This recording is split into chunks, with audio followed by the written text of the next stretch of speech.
civilised conversation. We are not part of the establishment. We're one of you. And we're only getting started. Join us on GBNews, the People's Channel, Britain's news channel.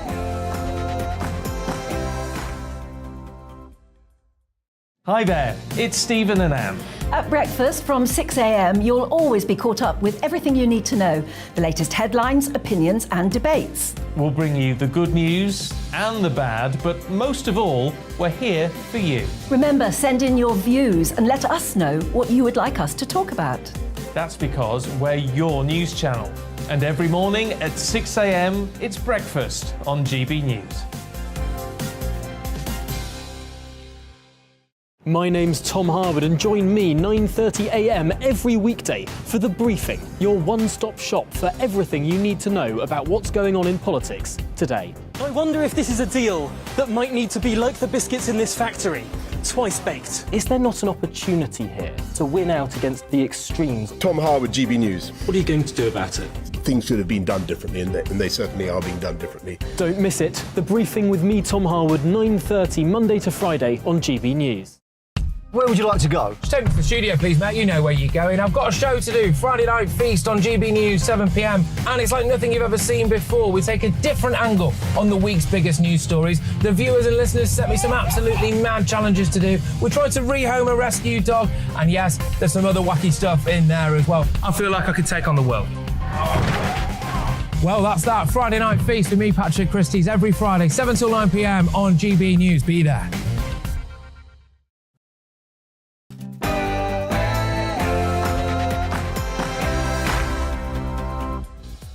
Good morning, it's 10 o'clock and this is To The Point on GB News with Alex Phillips and myself, Mercy Moroki. We're on your TV, radio and online. We are with you until midday, getting straight to the point of the day's biggest stories and questions with expert guests and lots of views. Yes, and you can get in touch with those views on our usual email, gbviews@gbnews.uk. We'll get to as many as we can throughout the show, but first, here's your latest headlines with Rosie.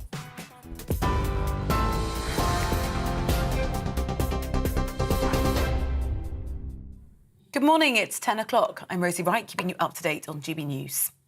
A US drone strike has killed the leader of Al-Qaeda in Afghanistan. Ayman al-Zawahiri, one of the world's most wanted terrorists, helped plan the 9/11 attacks and was Osama bin Laden's successor. President Joe Biden says he was killed in a counter-terrorism operation over the weekend in Kabul after evading the US for nearly 21 years. On Saturday, at my direction, the United States successfully concluded an airstrike in Kabul, Afghanistan that killed the emir of Al-Qaeda, Ayman al-Zawahiri. Now, justice has been delivered, and this terrorist leader is no more. Former defence advisor to President Bush, Jamil Jaffer, told GB News this airstrike is a huge win for the White House and the world. To be sure, Al-Qaeda will try to regroup and will appoint a new leader, probably Sirajuddin Haqqani, a member of the Afghan government and the former head of the Haqqani network. But Al-Qaeda, for now at least, is been worn down.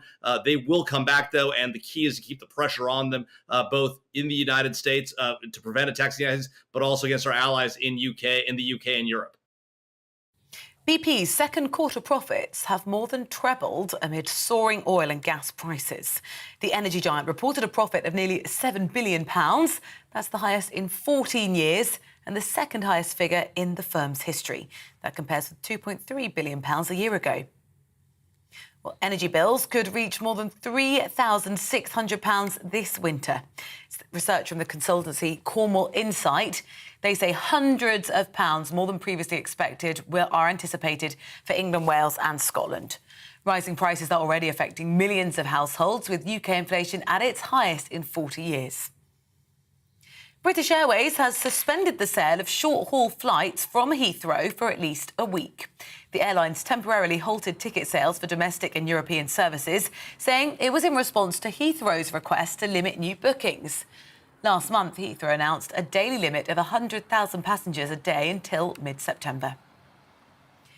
Archie Battersby's life support treatment is set to be switched off at midday after his parents lost a series of legal challenges. Court of Appeal judges won't allow an appeal against their decision at the Supreme Court. But the 12-year-old parents say they'll fight to stop his ventilator being switched off. Archie's been in a coma since April. Tory leader candidate Liz Truss has promised a war on Whitehall waste if she becomes Prime Minister. The Foreign Secretary has pledged a leaner, more efficient civil service. Meanwhile, Rishi Sunak says his economic plan is one of the most far-reaching initiatives to cut income tax people have seen. It's after the former Tory leadership candidate Penny Mordaunt said she's backing Liz Truss as the next Prime Minister and has called her the candidate of hope. Brexit Opportunities Minister Jacob Rees-Mogg told us he's backing Liz Truss's policies. The Conservative Party is always challenged by different parties. You can never take electoral success for granted, and we have to govern well. The key to being re-elected is that we get the right economic policy. And this is where I think Liz is so strong, that she has policies that will both deal with the cost of living and take the burden off people by keeping taxes down. Meanwhile, Dr. Liam Fox told us that Rishi Sunak's plan is the steadiest approach to improving the UK economy. Get control of inflation and borrowing first, then you get growth in the economy, then you get tax cuts which are sustainable in the longer term. I think that is the correct message, and I think that what Jacob was saying there is really a vindication of the policy that's been Conservative economic policy through Geoffrey Howe, through Nigel Lawson, through George Osborne and now through Rishi Sunak, which is you don't borrow for tax cuts.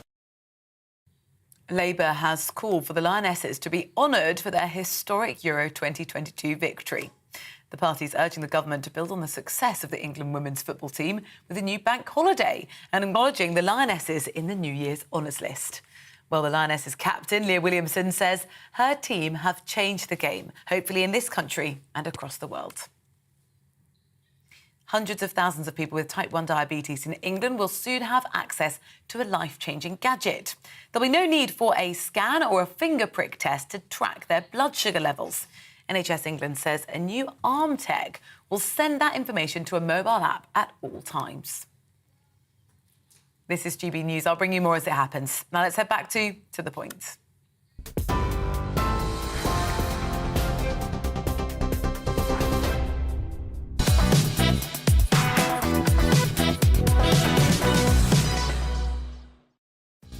Good morning. This is To The Point on GB News with me, Mercy Moreki, and Alex Phillips on your TV, radio and online. Here's what's on the programme today.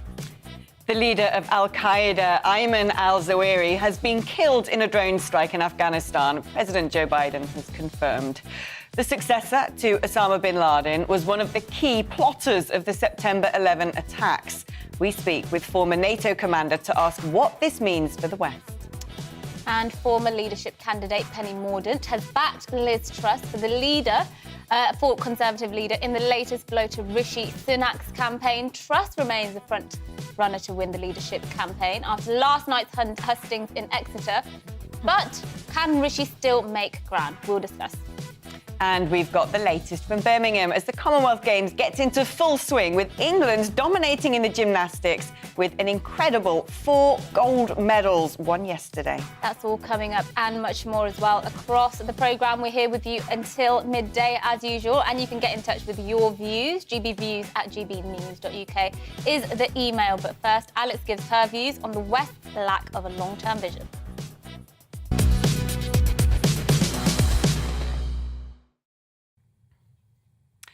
This is the breathtaking sight of a man-made mound of hundreds of thousands of discarded clothes on the coast of Ghana.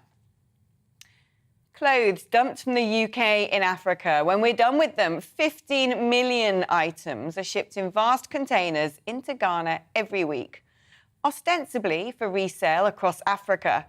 But the volume has become so vast, almost half end up just dumped. 1 in 3 of us now consider clothes too old when we've worn them only twice, with the online fast fashion brands the greatest culprits. One such site has more than 30,000 products on sale at any one time. With many such poor quality, charities deem them unfit for resale in their shops. This flagrant waste is sickening. As a society, we have become drugged on instant gratification. A throwaway culture that permeates everything from fashion to phones, dating to foreign policy. Rather than long-term investment, we demand instant returns. Not only does our consumerism literally pour billions into the coffers of countries like China, feeding their forced labour camps and growing their economic might, our restless demands that we have what we want, when we want, affects the way we govern our countries too. The sheer greed of the West created a global financial crisis, a crisis that China was perfectly positioned to profit from. As Nancy Pelosi prepares to land in Taiwan today, infuriating the Chinese Communist Party, who regard her visit to the disputed territory of provocation, perhaps we ought to remember, if Chinese weapons do rain down on Taipei, we helped to afford them. We embolden our enemies with our throwaway thinking. The screeching departure from Afghanistan for a temporary spike in opinion polls, laying waste to a country and handing it back to an enemy the West spent over $1 trillion and 30 long years trying to defeat. Our shallow arguments lead to vacuous, short-termist decisions. Meanwhile, China, with their Belt and Road predatory mercantilism, are slowly gobbling up vast swathes of Africa, controlling 90% of the planet's rare earth minerals and 1/3 of the world's debt, more than the World Bank, the IMF, and all the developed nations put together.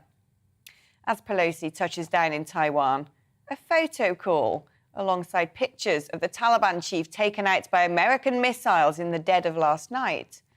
What is the West's plan beyond this? While we are preoccupied with fighting ourselves, gorging to incapacity on untrammeled consumerism, the axis of the world is shifting irrevocably.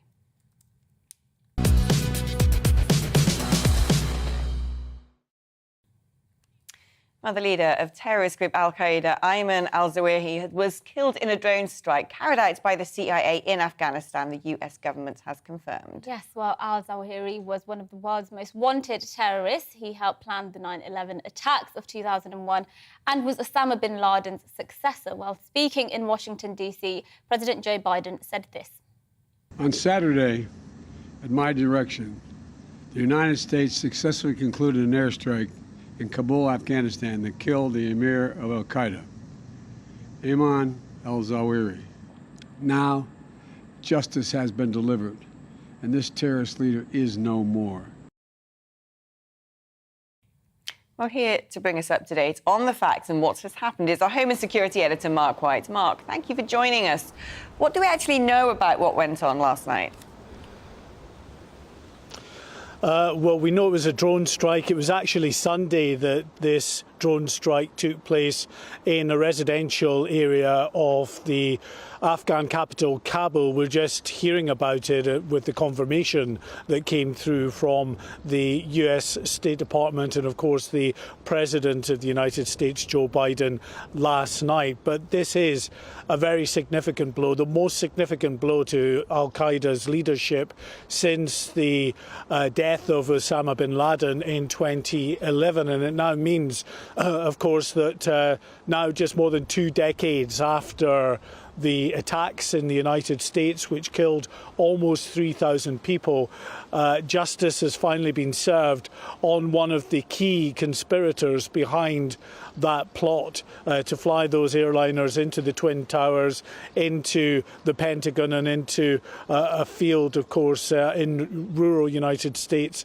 as well. Ayman al-Zawahiri had been the head of Al-Qaeda since Osama bin Laden was killed in that operation by US Navy SEALs in Abbottabad in Pakistan in 2011. Not as charismatic, clearly, as Osama bin Laden, a much lower profile. I mean, it's fair to be, I think it's fair to say that even Osama bin Laden had adopted a much higher profile since he became the US most wanted terror suspect after the 9/11 attacks. So much of his operations the odd video was coming out, but really we didn't see or hear much at all from Osama bin Laden. And it's been pretty much the same for al-Zawahiri, although US intelligence had got word that his family had moved to the Afghan capital earlier this year, and they had been monitoring him, obviously through intelligence sources and their satellite cameras looking down on the building that al-Zawahiri's family were in. Then, a month or two ago, it seems that al-Zawahiri himself had moved to this compound as well. They'd been following his movements.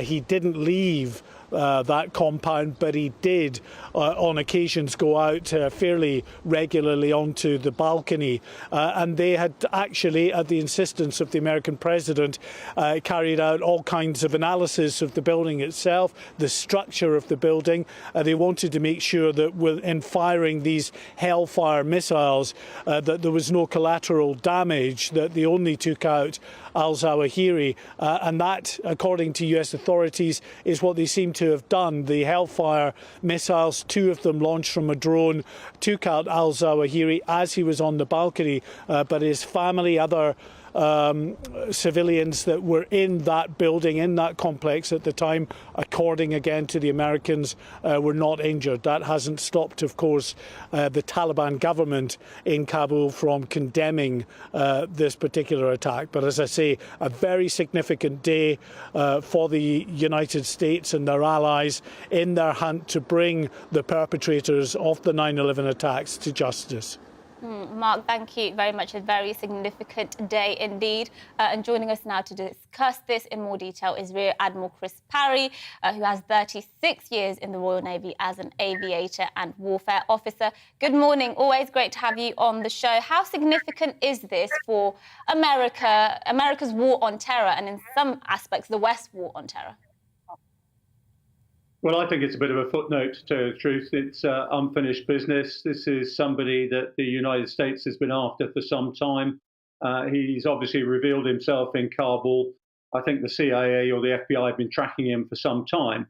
And this is almost an exact replica, if you remember, of the taking out of Mohammed al-Suraidi in Iran. So this is something the Americans are getting very good at, is using drones to actually take out their opposition. This chap had a $25 million price tag on his head, so I think there'd be no shortage of people saying where he was. What is significant, of course, is that under the Doha Agreement, as your correspondent said, the Taliban said they wouldn't shield known terrorists, and that's what they've done, and the Americans have taken al-Zawahiri out. I mean, I'm glad you said that, because that's what I was going to ask you next, whether or not this was done with the knowledge of the Taliban, who now, of course, govern Afghanistan following the West's pretty hasty departure, and whether they are actually enabling Al-Qaeda. I think way back when Osama bin Laden was operating, the Taliban were hosting Al-Qaeda in Afghanistan. In fact, the whole Afghanistan war was about whether the Taliban would continue to host Al-Qaeda. I think now that the Taliban are back in power, I think Al-Qaeda probably saw it as a safe refuge for some of their elderly and more senior operatives. And that's why al-Zawahiri was there.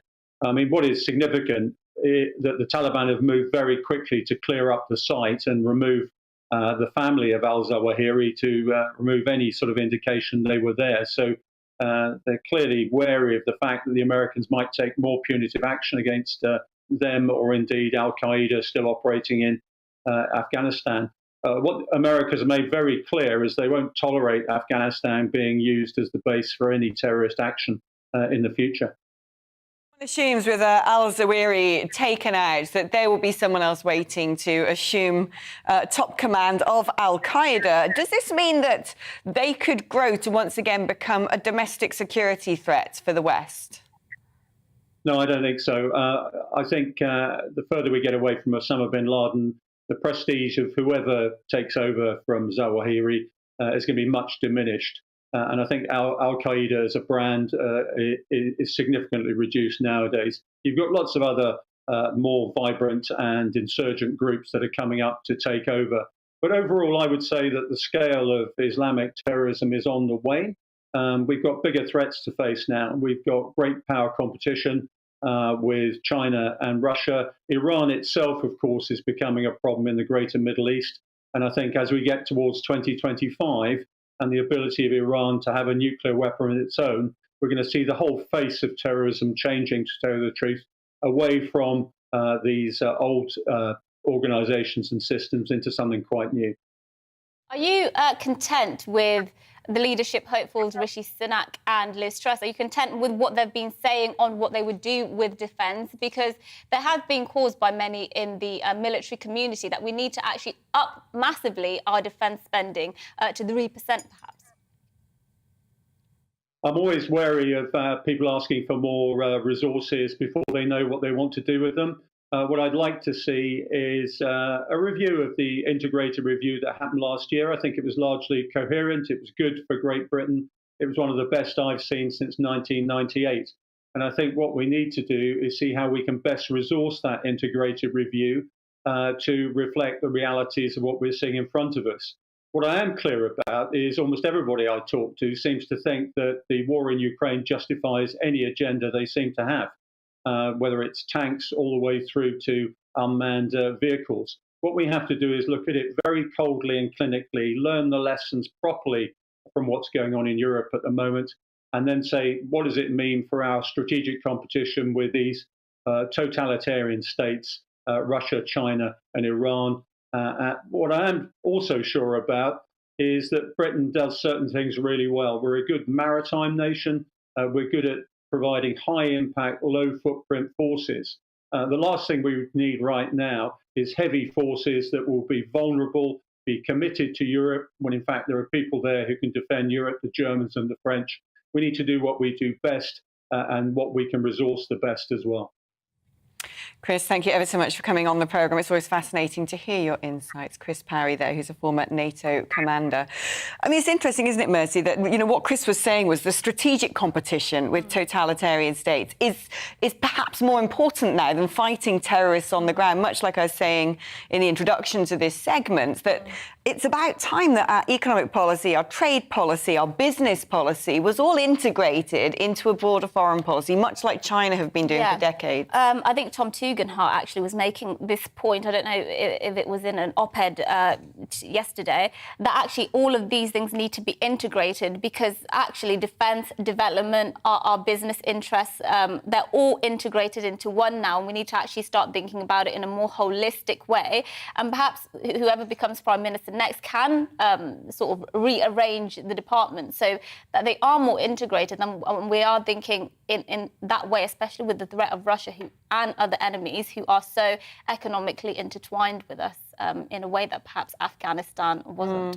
I think it is going to require a huge change on an individual basis as well, and just to stop being so consumeristic as we are, basically, and learn to, I don't know, restrain ourselves, show some restraints. We're not constantly feeding the Chinese beast.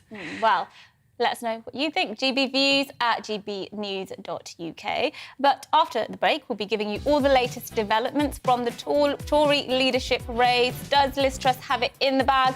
Or will Rishi Sunak upset the narrative and actually close the gap? Don't go away. Hello, a very good morning to you. I'm Aidan McGivern from the Met Office. It's a gloomy and in places damp start to the day. A breezy day to come as well, but that breeze coming from the southwest will make it feel humid, and in fact it's going to be a hot day in the southeast. Now, weather fronts have been moving in across northern and central parts of the country overnight, and they'll continue to progress eastwards. They contain a lot of cloud and some heavy rain at first, especially for northern England into North Wales, that continuing through the morning before eventually easing away to the east.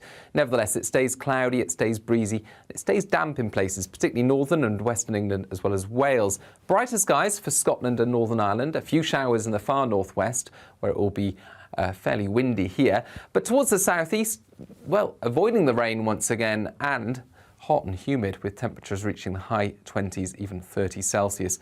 Low to mid-20s widely across the rest of the UK. And into Tuesday evening, we keep the cloud, we keep the breeze. And as a result, temperatures aren't going to fall very far on Tuesday night. So a warm, Uncomfortable night for sleeping for many. And it will stay damp across northwest Scotland into northern and western England, as well as parts of Wales. So we start off Wednesday with temperatures of 18 or 19 Celsius, a lot of cloud cover. Again, a breezy start, risk of gales for exposed parts of northern Scotland first thing. Through the day, an area of, well, showery rain will push across southwest England, South Wales as well, before moving into the Midlands as well as southern counties of England. Not a great deal of rainfall associated with this, and to the far southeast it stays very warm, 28 Celsius. Cooler for Scotland and Northern Ireland, temperatures back towards 18 to 21 Celsius. And Thursday and Friday we'll see that cooler air spread to all parts, but it also turns drier and brighter with just some scattered showers, mainly in the north.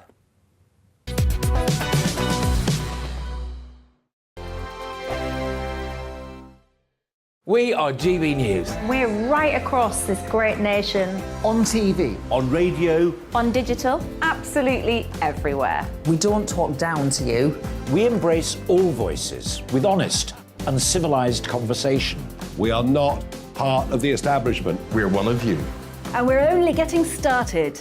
Join us on GB News, the People's Channel, Britain's news channel.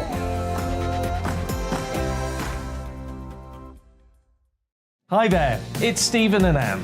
At breakfast from 6 a.m, you'll always be caught up with everything you need to know, the latest headlines, opinions and debates. We'll bring you the good news and the bad, but most of all, we're here for you. Remember, send in your views and let us know what you would like us to talk about. That's because we're your news channel. And every morning at 6 a.m, it's breakfast on GB News. My name's Tom Harwood, and join me 9:30 a.m. every weekday for The Briefing, your one-stop shop for everything you need to know about what's going on in politics today. I wonder if this is a deal that might need to be like the biscuits in this factory, twice baked. Is there not an opportunity here to win out against the extremes? Tom Harwood, GB News. What are you going to do about it? Things should have been done differently, and they certainly are being done differently. Don't miss it. The Briefing with me, Tom Harwood, 9:30 Monday to Friday on GB News.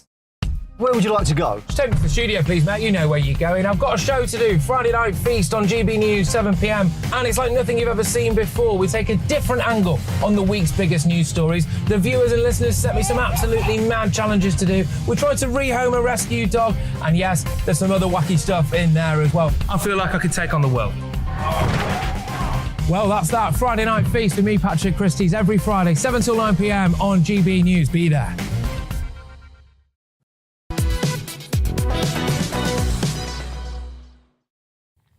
Good morning. It's 26 past 10 and this is To The Point with Alex Phillips and myself, Mercy Moroki, on GB News. We're live on your TV, online and radio this morning. Now, on to the race to be the UK's next Prime Minister. Former leadership candidate Penny Mordaunt has come out in support of Liz Truss. We can listen to that moment now. Who is going to hold seats and win back councils? And who most embodies the vision and values the British public had in their heads and their hearts when they voted in 2016 and 2019. At the start of this final phase of the contest, I didn't know the answer to those questions, but I've seen enough to know who the person I'm going to put my faith in is. And that is Liz Truss.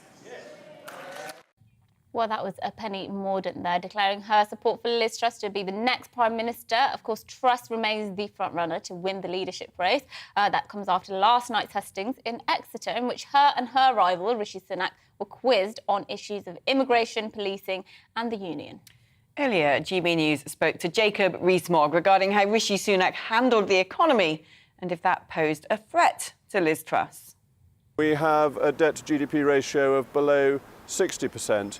And if you want credit to anybody, the person this should be credited to is George Osborne. The work George Osborne did between 2010 and 2016 meant that we were able to afford the pandemic. So the money we spent, the £408 billion on the pandemic, would not have been affordable without the way George Osborne handled the economy. And I think he hasn't got enough credit for his very important work. Well, joining us now to talk about the Tory leadership, I can never say that, Tory leadership race.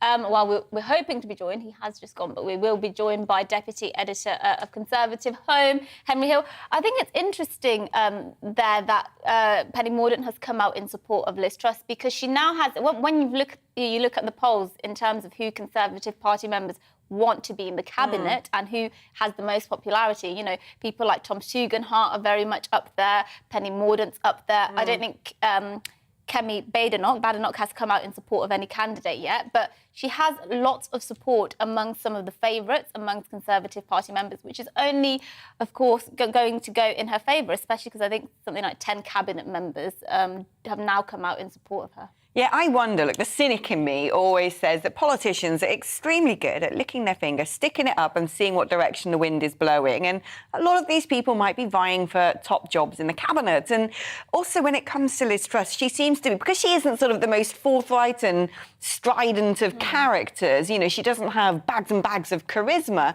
that she needs to really build a dream team around her. And my suspicion is that's what she's likely to do as Prime Minister, assemble the people's pick when it comes to picking her ministers. Yeah, well, I think it would be stupid, really, not to, because there's been some clear favourites when Conservative Party members have been polled in terms of who they wanted to be Prime Minister, who they thought should be on the ballot paper, but as well who they now think should be in the cabinet. For her to kind of go against that would not make sense sort of electorally in terms of those Conservative voters. And also, so figures like Kemi Badenoch have been incredibly popular just in the general population as a whole. So it would be stupid, again, to not have figures like that in the cabinet. You know, one of my big concerns with Liz Truss is that she seems to be promising a heck of a lot. It's very much a populist shopping list of things that people out there would love to see happen. And in effect, she's got 2 years to do this before the next general election. And I worry that if she doesn't actually deliver on all the things that she says she's going to do, expand the Rwanda plan and make that work, you know, completely reform education, cut taxes from day one, yada, yada, yada. If she doesn't do those things, she is going to lose the support she currently has, and very quickly. People don't forget. I think it's probably a tricky balance between sort of betting on your electoral prospects now and betting on them later, because I suppose the strategy she's come up with is, look, I'm going to do what's going to get me in power now. Yes, I might have to break a few promises, as politicians always do, but if I can get in power, I can at least have a chance to prove myself, perhaps revive the Conservative Party's prospects again, and then we'll kind of deal with the general election later down the line. I mean, who knows what politics will look like in a couple of years. It changes every 5 seconds. That girl gonna be busy when she gets to number 10. I mean, Keir Starmer might not be Labour leader by then. Who knows? So that's that. But let us know what you think. GBViews at gbnews.uk. But after the break, we're going to be discussing the Commonwealth Games. They have reportedly cost £778 million of public funding, of course. Will the impact on Birmingham and the Black Country be worth the money? We'll be talking about that after this break. But first, here's your morning headlines.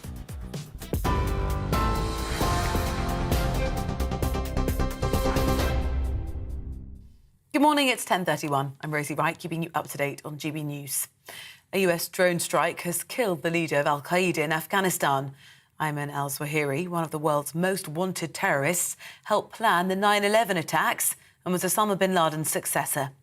President Joe Biden says he was killed in a counter-terrorism operation over the weekend in Kabul after evading the US for nearly 21 years. BP's second quarter profits have more than trebled amid soaring oil and gas prices. The energy giant reported a profit of nearly £7 billion. That's the highest in 14 years and the second highest figures in the firm's history. That compares with £2.3 billion a year ago. Energy bills could reach more than £3,600 a year this winter. Consultancy Cornwall Insight says that's hundreds of pounds more than previously expected for England, Wales and Scotland. Rising prices are already affecting millions of households, with UK inflation at its highest in 40 years. British Airways has suspended the sale of short-haul flights from Heathrow for at least a week. The airline has temporarily halted ticket sales for domestic and European services, saying it was in response to Heathrow's request to limit new bookings. Last month, Heathrow announced a daily limit of 100,000 passengers until mid-September. Archie Battersby's life support treatment is set to be switched off at lunchtime today after his parents lost several legal challenges. Doctors say the 12-year-old is brainstem dead. Court of Appeal judges won't allow an appeal against their decision at the Supreme Court. Archie's parents have said they'll fight the decision. Conservative leader candidate Liz Truss has promised a war on Whitehall waste if she becomes Prime Minister. The Foreign Secretary has pledged a leaner, more efficient civil service. Well, Rishi Sunak says his economic plan is one of the most far-reaching initiatives to cut income tax people have seen. TV, online and DAB+ radio, this is GB News.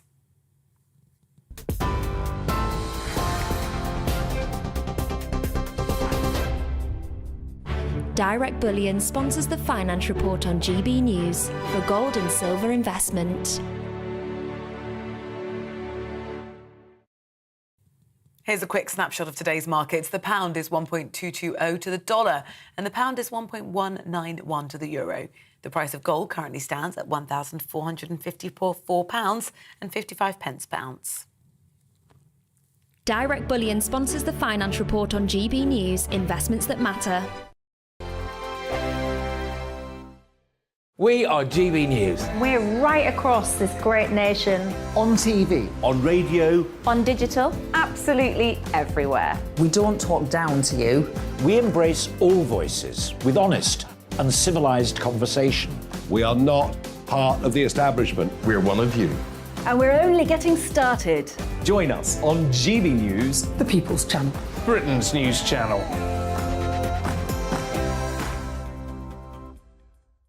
Hi there, it's Stephen and Anne. At breakfast from 6 a.m, you'll always be caught up with everything you need to know, the latest headlines, opinions and debates. We'll bring you the good news and the bad, but most of all, we're here for you. Remember, send in your views and let us know what you would like us to talk about. That's because we're your news channel. And every morning at 6 a.m, it's breakfast on GB News. My name's Tom Harwood and join me 9:30 a.m. every weekday for The Briefing, your one-stop shop for everything you need to know about what's going on in politics today. I wonder if this is a deal that might need to be like the biscuits in this factory, twice baked. Is there not an opportunity here to win out against the extremes? Tom Harwood, GB News. What are you going to do about it? Things should have been done differently, and they certainly are being done differently. Don't miss it. The Briefing with me, Tom Harwood, 9:30 Monday to Friday on GB News. Where would you like to go? Just take me to the studio, please, mate. You know where you're going. I've got a show to do. Friday Night Feast on GB News, 7 p.m. And it's like nothing you've ever seen before. We take a different angle on the week's biggest news stories. The viewers and listeners set me some absolutely mad challenges to do. We're trying to rehome a rescue dog. And yes, there's some other wacky stuff in there as well. I feel like I could take on the world. Well, that's that. Friday Night Feast with me, Patrick Christie's, every Friday, 7 till 9 p.m. on GB News. Be there.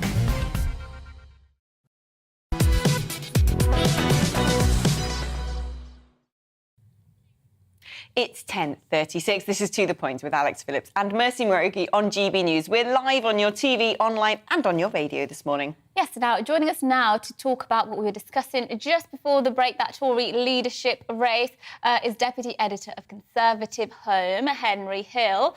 Good morning, Henry. You obviously have your ear to the ground in terms of what Conservative Party members are thinking.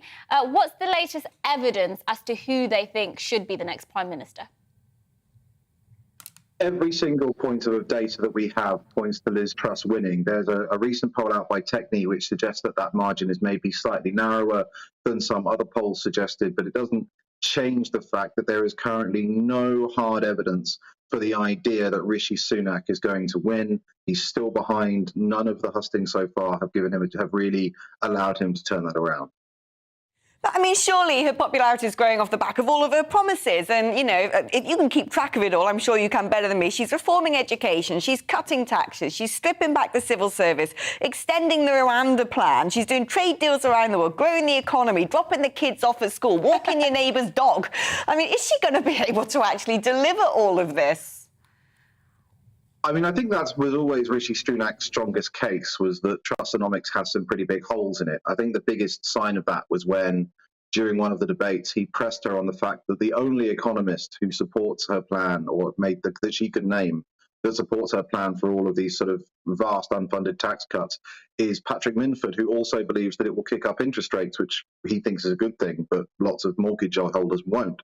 And she didn't really have an answer to that, apart from the fact that she rejected that bit of his analysis. So unfortunately, I think Sunak has traded away his ability to credibly make these arguments by chasing the pack, going for unfunded tax cuts himself, trying to throw red meat to party members. So he doesn't have the moral standing to make these attacks he might have earlier. But I think there are big questions to ask about whether or not Liz Truss's agenda will actually be operative once she's in government. Do you think at this point they are just essentially saying what the public want to hear, what the Conservative Party members want to hear, knowing full well, for instance, you can't just come into office and solve the boat crossings issue when the Conservatives have already been in power for years on end and they still haven't got a grip on it? Yeah, precisely. I think some of this stuff, especially the migrant crisis, depending on what decision you want to take, it probably needs a new manifesto commitment, because you're not going to get anything particularly radical through in the time we have left with the House of Lords determined to block that kind of thing. They're certainly saying what Tory party members want to hear in most respects. I think that the Liz Truss's plan for regionalised public sector pay is probably definitely not what the public want to hear, at least the public in the north of England. But they're speaking to the selectorate. The selectorate is about 160,000 Conservative activists, most of them concentrated in the southeast, the south, and in London. So that inevitably shapes the race, and the question is whether or not they can then pivot from that to an agenda which speaks to the great sort of majority in the country. Henry, fascinating hearing your insights there. It sounds like we're going to hell in a handcart, so I'll look forward to it. Henry Hill there, who's the Deputy Editor of Conservative Home. Yes, now the parents of Archie Battersby are waiting to hear whether the Supreme Court will accept their application to have the removal of their son's life-preserving treatment postponed. Yesterday, the Court of Appeal refused to delay the ending of life supports for the 12-year-old beyond midday, despite an urgent request from the United Nations. Our London reporter is outside the Supreme Court. Alice, what's the latest? Hi there. Well, I've actually literally just got off the phone with the press officer for the Supreme Court, and they say they haven't yet received an application to appeal the decision yesterday from the Court of Appeal from Archie Battersby's family. So I think what's going to happen over the next few hours is incredibly tense for everybody involved, because as it currently stands legally, at midday, the doctors that are treating Archie Battersby at the Royal London Hospital are well within their rights legally to switch off the life support machine that he has been dependent on. And it's been an incredibly dramatic last few days for this case. It was went to the Court of Appeal yesterday after the United Nations sort of intervened and looked at this case, the Committee for the Rights of Persons with Disabilities, and they put a request to the British government and urged them to hold off in having Archie Battersby's life support machine switched off until they'd had a look at this. It then went to the Court of Appeal yesterday, but the most senior family court judge in England and Wales, Sir Andrew McFarlane, said he saw no reason to delay the life support machine treatment being removed, and said that the sort of international treaties that we may have with the United Nations when it comes to the rights of people with disabilities, UK law, we are not bound by what happens with those treaties. And so that was really kind of the crux of what was discussed yesterday. And now we're in this horrendous, really, waiting game, I suppose, for all parties involved, but of course most significantly for the family of Archie Battersby, who've been campaigning for a number of months now, trying all sorts of different legal routes in order to keep their son alive, dependent on a life support machine. And Alice, if they are unsuccessful today at the Supreme Court, will they have exhausted all possible legal avenues?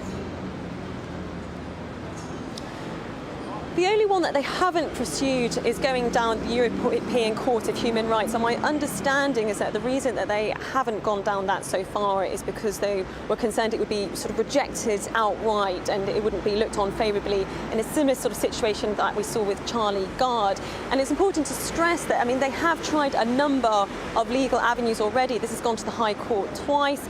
and it's failed there. It's gone to the Court of Appeal yesterday. So they really have tried a number of legal options, and sadly this is getting very much down to the wire, because it is around midday today that sadly life support treatment is set to be withdrawn, because that is what a number of judges have said is in the best interests of Archie Battersby, which is of course what the family completely disagree with. They've always campaigned that they want him to die, in quotes, in a way that is natural, i.e. there isn't a sort of time frame given, certainly not a court-mandated one, in which treatment would suddenly be withdrawn. So for them, very much, I think a lot of people's heartfelt sympathies going towards them at this time that is incredibly heartbreaking for so many people involved. Yeah, Alice, we've been following this story closely, and it's not the outcome, indeed, a lot of people would have hoped for. Alice Porter, thank you so much for that update.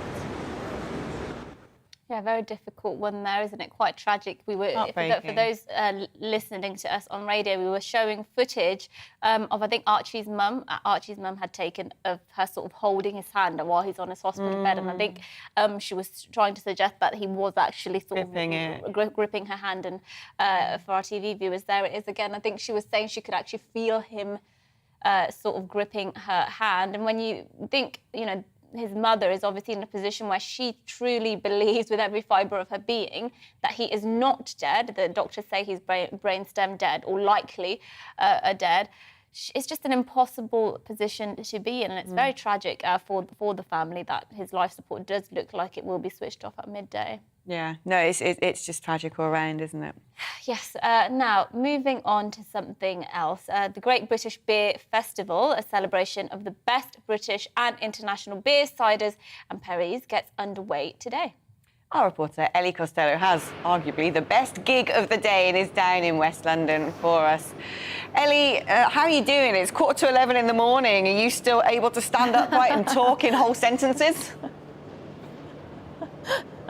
I know, I always get the tough gigs, don't I? I've been here since about 8 o'clock this morning. I've been testing the quality of the beers and ciders here. Don't want anybody to struggle with it a little bit later on, so I took it upon myself to try some of them, and you're going to see a little clip of that later. But welcome to Olympia in West London. It's an incredible venue to hold the Great British Beer Festival. It's 136 years old, and you can hear they're doing sound checks here. They're getting ready for all the punters that will be coming in from midday. Lots of people here in their high-vis jackets. They've even made me wear one as they get ready for people to come in at midday. These tables are going to be full of people trying the very best beer and cider that Great Britain has to offer. Well, earlier I spoke to Tom Stainer, who is the Chief Executive of the Campaign for Real Ale.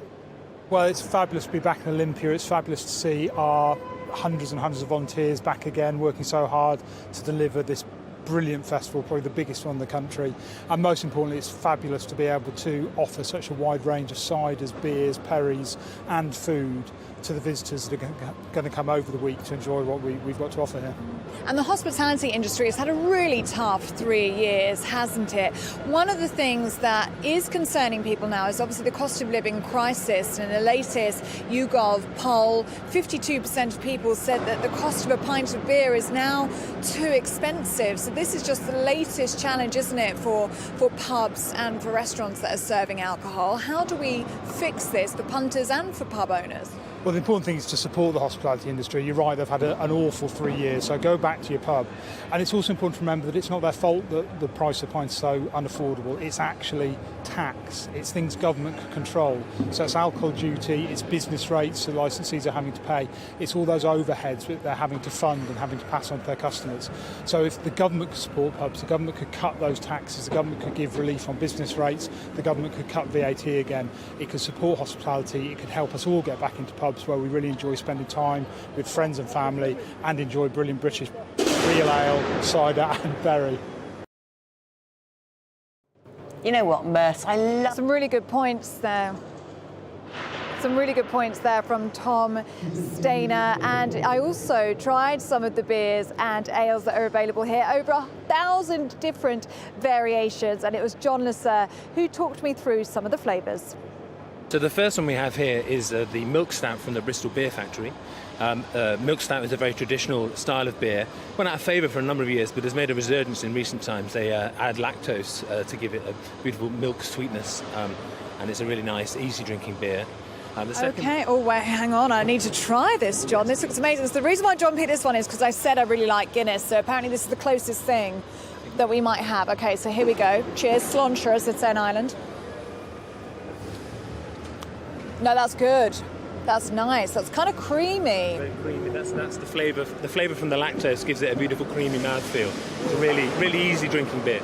Really easy, that's smooth. That could go down very easy. I'll put that down. It's a bit too early, I think, to be getting on that one. And the next one you've chosen is a pale ale. Great colour, this one. Yes, so we've gone up to the other end of the country now. This is from the Highlands and Islands, Cromarty, Cowabunga. So this is what we call a pale ale. It's actually, oddly enough, not as pale as the one next door, but it brewed entirely with pale malt. Lots of lovely hops. There's 5 different types of hop in this beer, and it will be quite hoppy. Yeah, it should be quite juicy though. Some of the particular hops they've chosen here are quite refreshing and summery. So hopefully you'll enjoy that one. Okay, here it goes. I love all the words that we use to describe beers. This one's very hoppy, I've been told. So here we go. Cheers. Yeah, I'm getting hops, lots of hops. Wonderful. I like that one. Yeah, very, very nice. And the one next to it, I think, wins. You need to come in and see this. The best name here, Costa del Salford, Costa del Sol. We love it, don't we? I love the name of this one. Tell me about this one. Yeah, so this is from the Irwell Works Brewery, who are in, oddly enough, Salford in Greater Manchester. One of the best jobs, I think, when you're a brewer is you get the ability to choose the name for your beer, and coming up with odd puns and interesting names is one of the easiest bits. But this is their summer ale. Again, it will be quite hoppy, quite light and refreshing, because obviously on a hot summer's day you don't want anything too cloying, too overpowering. So this should be quite light on the mouth and will be very easy to drink. Okay. Nice cold pale ale. Cheers for this. The cold pale ale, summer ale. That's the one for me. Well, it's been a really, really fun morning. And as you can see, I'm still here with my beers now. It's going to be a really busy afternoon here at the Great British Beer Festival. It actually opens to traders this afternoon. So it's going to be owners of pubs and breweries. They're going to be here buying new stock before it opens to the public tonight. But if you're all about quality beer and quality cider, this is definitely the place to be. Well, Ellie, thank you for that. I have to say, it's not something I can particularly enjoy because I don't drink anymore, but I'm sure lots of people will be very much enjoying it later. I do love cider. I'm a West Country girl, and I always complain that you can't get cider outside of the West Country. All this tat in bottles, the pop with the flavourings, nonsense. Cider. Have you ever tried making your own cider? I actually know how to make it. It's actually quite easy because the yeast grows naturally on the outside of apples, so you just let them fester. Just let them fester and then press them. But you need a proper machine to... Oh, I can't be dealing with beer. It gives me indigestion. I think that's too much information, but let's carry on. It's another big day for British athletes as the Commonwealth Games continue in Birmingham. Today, a whopping 37 medals are up for grabs. Our Midlands reporter, Will Hollis, joins us from the arena in Birmingham now to tell us all about it. Will, what's on the menu for today?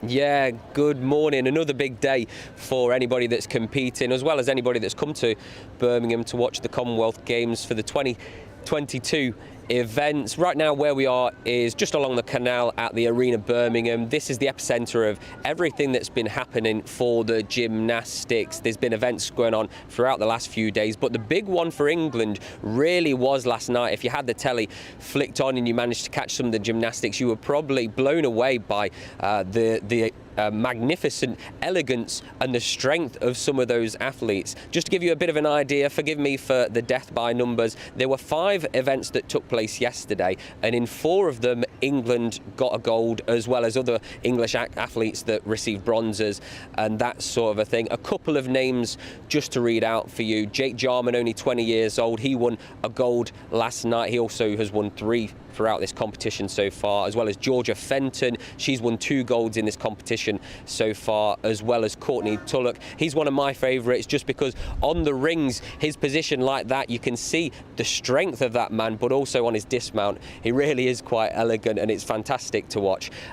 of course, it's not just about what happened last night. We're talking about what's coming up today inside of this arena as well. It's another big day for gymnastics. I think there's about 5 more events that are left today. So lots of really interesting things to watch. Jake Jarman is back performing again, as well as a couple of other English athletes that are really expected to perform really well. It's not just about England, though. Of course, we are the United Kingdom, part of this Commonwealth, different countries from around the kingdom. Scotland, we got Frank Baines, who's come out of retirement despite only being in his 20s. He's come out of his retirement for his 3rd ever Commonwealth Games, so there's lots of hope riding on that return as well. Gymnastics, of course, is not the only one. Adam Peaty, after his shock defeat in the 100-metre breaststroke 2 days ago, is back in the pool for the 50-metre breaststroke. And he said earlier in an interview that once you've got a lion and you've backed him into the corner, that's when he's the most dangerous. Yeah, I think Adam Peaty's a very lovely gentleman, but thank you there, Will. I know you'll be keeping an eye on everything that's going on today. See if we win any more medals. What are you giggling at? You say he's a very lovely gentleman. Very lovely gentleman. Not the language you used earlier, but, you know. Now, aside from a great celebration of sport and athletic achievements, what benefits are there to hosting the Commonwealth Games? Yes, well, it's cost an estimated £778 million of public funding. Will this be good value for money? And will the Games leave a positive legacy on Birmingham and around the surrounding Black country in the same way the Olympic Games did on East London? Well, joining us now to discuss the legacy of the Commonwealth Games is Kerry Carmichael, leader of Sandwell Council in the West Midlands. Now, Sandwell borders the city of Birmingham. So thank you so much for joining us, Kerry. I understand Sandwell has a brand new aquatic centre thanks to the Games. We do, yes. I mean, it's an amazing facility for the people of Sandwell. We've done so well to get this in place in time for these games today. I'm sure you've seen it on telly, and I can't explain it sitting here how wonderful it actually is inside. What are the people of Birmingham and the surrounding areas saying about the Commonwealth Games? Because on one hand, there is a massive disruption of normal life, but on the other hand, as we say, massive levels of investment. It's, of course, drawing in lots of tourism as well. What's the mood on the ground? Well, I can only go on what's happening in Sandwell. And the Sandwell residents, I'm absolutely loving what we're doing in Sandwell because it's bringing so many people to the area and bringing in some regeneration. And I think for the first time, people know that Sandwell exists and have never known Sandwell before. I'm sure yourselves have never heard of Sandwell, but now Sandwell is on the tip of everybody's tongue because of the Sandwell Aquatic Centre. So it's put us firmly on the world stage. I will confess, I was like, where's Sandwell again? When I knew we were going to talk about this. So I completely take your point. It is now on the tip of everybody's tongue. I've been watching the swimming myself. My daughter's a big fan of swimming. So, yeah, definitely put Sandwell on the map. And I assume it's also been a massive boost to sort of small businesses in the local area. You're finding that restaurants are booked, hotels, B&Bs. Yeah. I mean, locally, Sandwell is made up of 6 unique towns. Across the borough, and each unique town is different from each other. Obviously, that's why it's unique. But especially locally here, just up the road, all the shops are very busy. They've all put little tables and chairs outside, and they're now serving coffee. So obviously, this bringing some regeneration to the area. And what do you think? We mentioned there about the legacy of the Olympics 2012 was it? On East London. It was over in Stratford, of course, and it was massively regenerated as a result, and there has been a lasting legacy of that. What are you hoping will be the lasting legacy of these Commonwealth Games on your local community? Well, in Sandwell, we believe that the Aquatic Centre is going to be the catalyst for regeneration, but this centre is brand new facility and it's going to bring so much to the area, and the local residents are really going to enjoy it. I mean, at the moment it's got 5,000 seats and we're going to actually be moving 4,000 of those and putting the new flooring, and out of there we're going to have 3 activity studios. We're going to have an all-women's gym and then another gym for the general public. We've got an area just for ladies swimming that's private. We've just got so much going on, and it's been built with flexibility as well. So we can actually take things out of rooms and we can hire out certain rooms for meetings, for parties. I mean, it's just a massive legacy for the area. New football pitches, urban parks.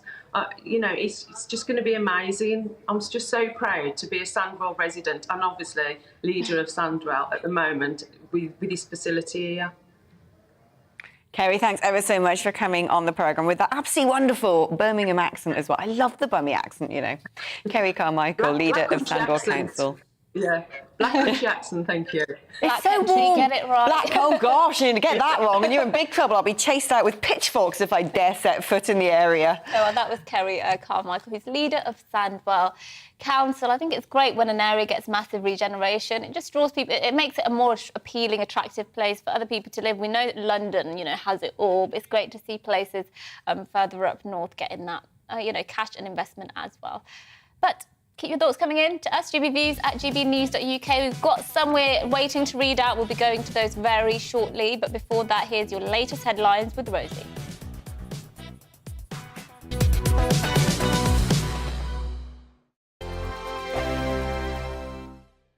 We are GB News. We're right across this great nation. On TV. On radio. On digital. Absolutely everywhere. We don't talk down to you. We embrace all voices with honest and civilised conversation. We are not part of the establishment. We're one of you. And we're only getting started. Join us on GB News, The People's Channel. Britain's news channel.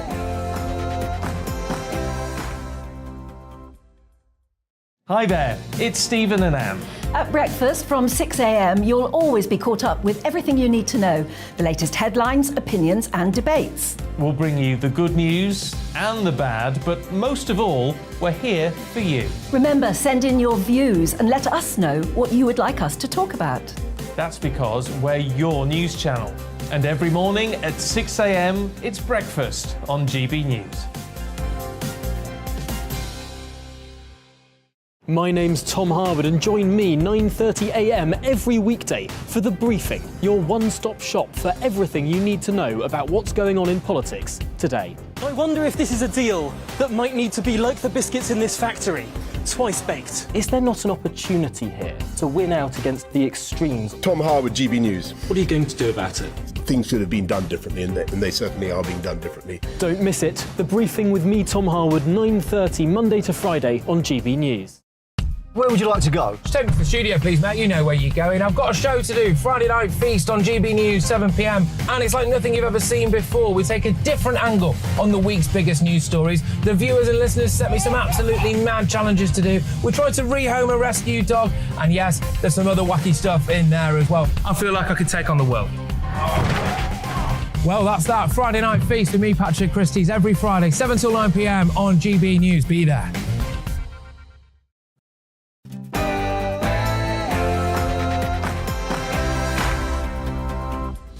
A very good morning to you. It's 11 o'clock and this is To The Point on GB News with Alex Phillips and me, Mercy Moroki, on your TV, radio and online. Yeah, we're with you until midday, getting straight to the point of today's biggest stories with lots of discussion and expert guests. Yes, make sure you get in touch with your views on our usual email, gbviews at gbnews.uk. We'll get to those throughout the show, but first, here's your latest headlines.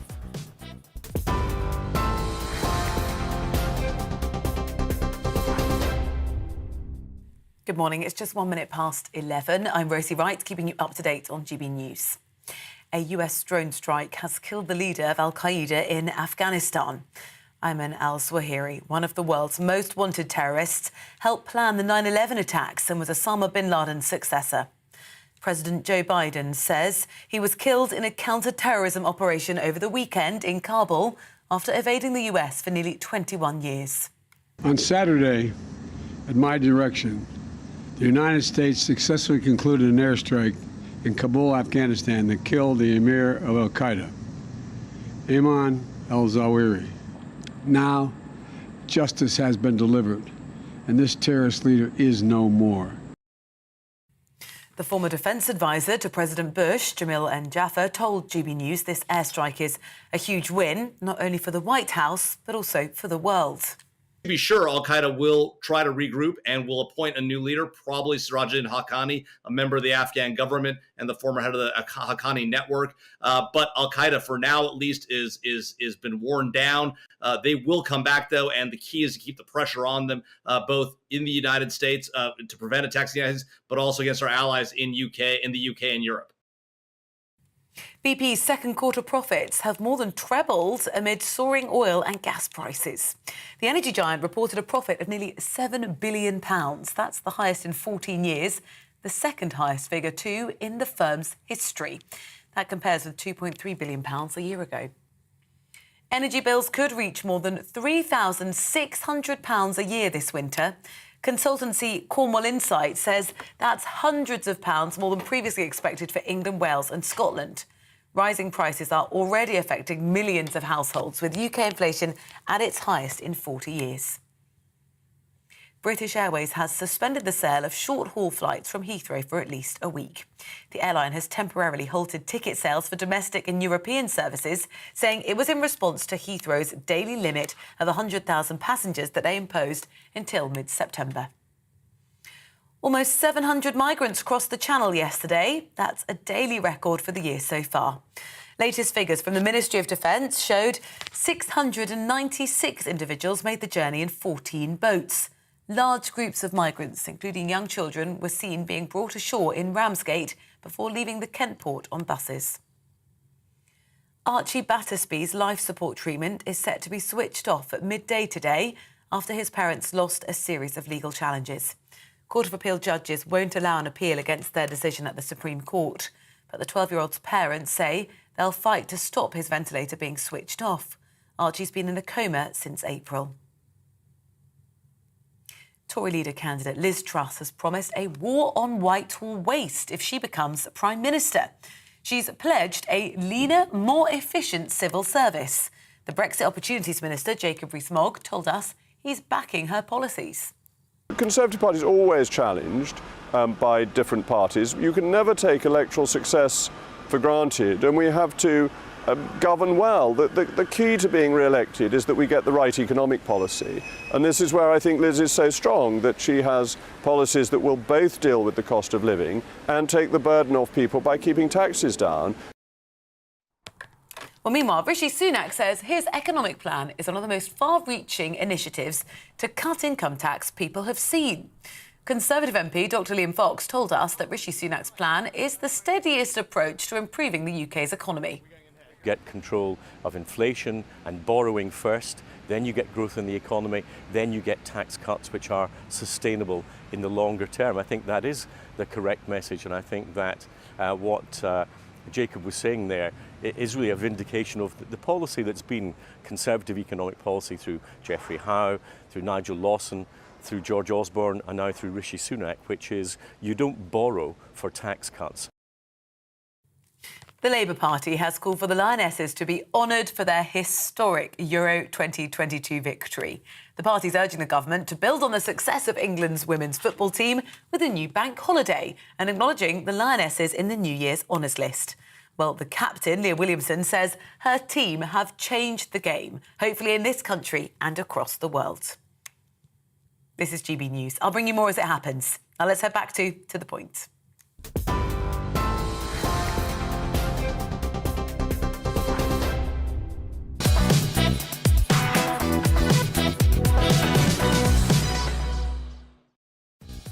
Good morning, it's 11:06 and this is To The Point on GB News with me, Mercy Moroki, and Alex Phillips on your TV, radio and online. Here's what's coming up in our final hour.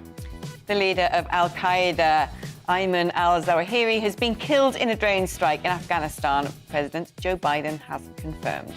The successor to Osama bin Laden was one of the key plotters of the September 11th attacks. The former head of counter-terrorism at the Ministry of Defence joins us to discuss how significant this is. Yes, and former leadership candidate Penny Mordaunt has backed Liz Truss for leader in the latest blow to Rishi Sunak's campaign. She has announced Truss does remain the front-runner to win the leadership race, but can Rishi close the gap? That's what we'll be speaking about with Kevin Maguire in just a moment. And we'll be live at a celebration of British cider, hurrah, as the government considers giving certain protections to the alcoholic drink, like those given to champagne. And we have all of that coming up and much more as well across the programme. And you can get in touch with your views.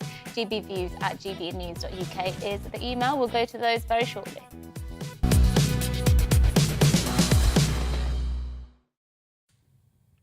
The leader of terrorist group Al-Qaeda, Ayman al-Zawahiri, was killed in a drone strike carried out by the CIA in Afghanistan, the US government has confirmed. Yes, well, al-Zawahiri was one of the world's most wanted terrorists. He helped plan the 9/11 attacks and was Osama bin Laden's successor. While speaking in Washington, D.C., President Joe Biden had this to say. On Saturday, at my direction, the United States successfully concluded an airstrike in Kabul, Afghanistan, that killed the emir of Al-Qaeda, Ayman al-Zawahiri. Now, justice has been delivered, and this terrorist leader is no more. Well, joining us now to talk about the significance of this is Chip Chapman, who's the former head of counter-terrorism at the Ministry of Defence. Chip, who better to talk to today, actually? I mean, is this going to make a huge difference to the war on terror? Well, he was leader of Al-Qaeda core, but he was more of a sort of jihadist preacher rather than a sort of dynamic leader. So in a way, his demise might mean that someone more dynamic takes over. And I disagree with the previous interview you had. The guy who we think is lined up is not to do with the Haqqani network at all. It's a guy called Saif al-Abdal, and he has form as both a significant planner and a jihadist, including being involved in the embassy attacks in 1998 in Kenya and Tanzania. But it's the reach of the Americans that this shows, which is significant. It's the over-the-horizon strikes, which people were worried about not being able to do when we pulled out of Afghanistan a year ago, which is significant. And the fact that we can still do this and have the intelligence to do it. Now, whether that was through technical means or human intelligence means, having agents, or indeed that Zawahiri had actually upset the Taliban, because his last announcement was in June this year, his fifth in a series of lectures, i.e. had more comfort maybe from one group of the Taliban, but he did make some implicit criticism of the Taliban then, in that they weren't following a rigorous form of Sharia as he would see it. That might be something that you'd find odd, but that was one of the ways it could be interpreted. I mean, is there a risk that with Zawahiri's replacement and with the West departing from Afghanistan, that actually the Taliban could be dragged even further towards Islamist extremism? I don't think so. I mean, you might recall a year ago I was saying, what are the sort of group are the Taliban? For me, they're more Pashtun nationalists than the sort of universal Ummah. Now, there is a trisection between the Taliban, the Haqqani network, and Al-Qaeda, which always goes on. But one of the significant things at the moment is there seems to be a rapprochement with the Indians, with the Taliban. And most recently, they've said that they won't allow a significant number of groups attack in the Indian subcontinent. And those are the groups which are probably more significant at the moment than the transnational ability of both IS and Al-Qaeda. Those groups are Lashkar-e-Toiba, Jaish-e-Mohammed, and a third group called the TTP. How fragmented is coordinated Islamist extremism in that region of the world? Because, of course, we always think of Al-Qaeda, the Taliban. Are there smaller sort of splinter groups that do still pose a significant threat to that region, but also to the West? They pose a threat in the region, but not to the West, and that is why the strategic decision was taken to get out of Afghanistan. And if you look at what the director of the CIA, William Burns, said in July last year, and Avril Haines, who's the director of national intelligence, she said that both Al-Qaeda and IS no longer have the ability to conduct transnational attacks against the US and international homeland. That has been the case in the last year. That doesn't mean attacks won't take place by those inspired by either the theology and ideology of Al-Qaeda and IS, but the ability to mount those sophisticated attacks is no longer there. This is not 2001 anymore. risk, though, is that the Taliban tries to become Taliban 2.0 and wants to sort of make its mark as a government of a country on the world stage, that it's actually going to feed more instability and the West will be caught napping?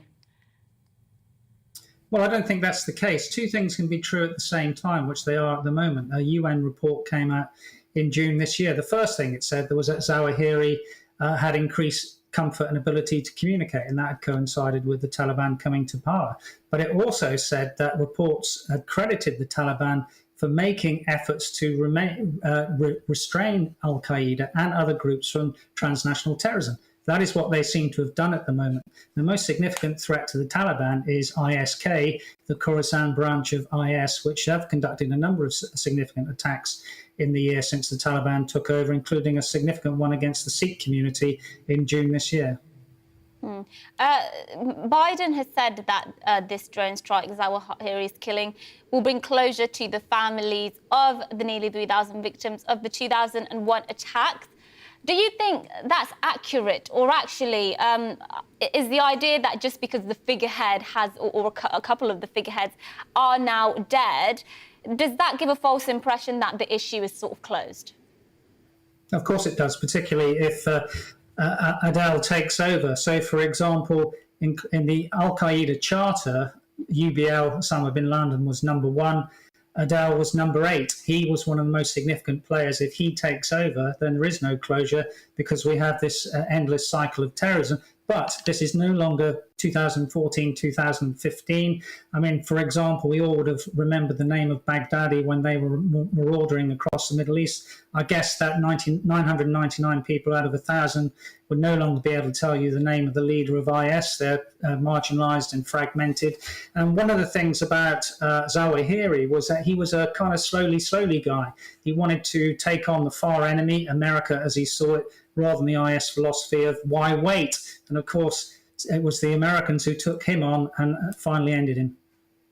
It appears to me that the nature of the West's foreign policy and our international security concerns has fundamentally shifted, very much changed from the early noughties and moving on to, a decade ago, when the focus very much was on the terrorist threat emanating from the Middle East. And now it seems to be more about the shifting of broader economic and military powers in the world. Would that be a correct reading?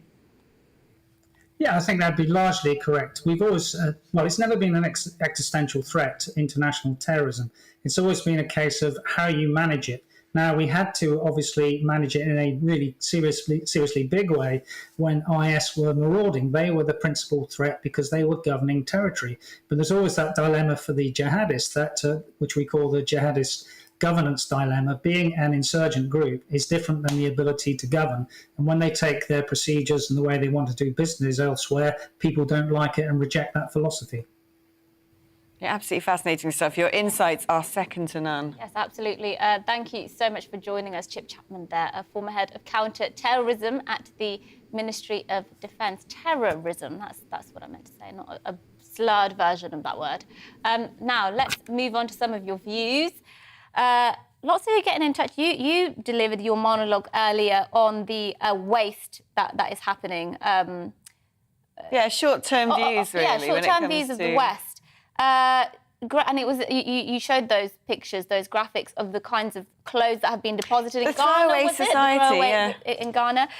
Greg says, the clothes I'm wearing right now, I bought 7 years ago, still clean, good condition, good quality, more adequate. What kind of greedy tunnel vision mindset is it where we throw away so many things? It breaks my heart to think my donated clothes end up dumped like trash on a beach. Such a false economy. And I think that's interesting because before, when we were getting ready for the show, I said, that's a really nice dress you have on, the one you had on earlier. Right, yeah. And you were like, I've had that since I was 24. Yeah, I bought that in 2008. That's, 14 years ago? Yeah. I think it's extraordinary when people keep clothes for decades. I think it's very commendable because I just don't see sort of younger millennials thinking that's a cool thing to do anymore. But even though it seems unconnected, this stuff goes right to the heart of what we were just talking to Chip Chapman about, and where our focus should be as foreign policy. And this idea that the more as the West, we just gratuitously consume. We're feeding the economic might of China, and it's sort of reflective, I think, of a sort of more innate change that's happened to the psychology of the West, which is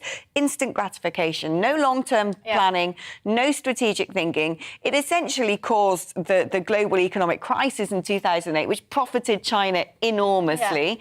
The short-termist foreign policy views that hasty withdrawal from Afghanistan, which is enabling and emboldening terrorist organisations to grow after spending $1 trillion and 30 years fighting the Taliban. They now govern a country. Well, Morris makes the point about China, actually, and said, I'd have more respect for eco-activists if they refuse Christmas presents made in China or pledge to keep their mobile phones for at least 6 years. And there's that point, isn't it? That culture of sort of waste benefit and always wanting new things on demand always benefits China, because of course they're the state which pumps out in incredible quantities cheap goods constantly, and they feed the West with cheap goods, don't they? So it very much does benefit China and other big powers when we have that kind of... It builds their might to such an extent that soon enough we're going to be under their thumb, if we're not already. Well, I hope not, Let's hope. We have a tough Prime Minister and a tough Secretary of State for Defence and Foreign Secretary, when we have a new government in September.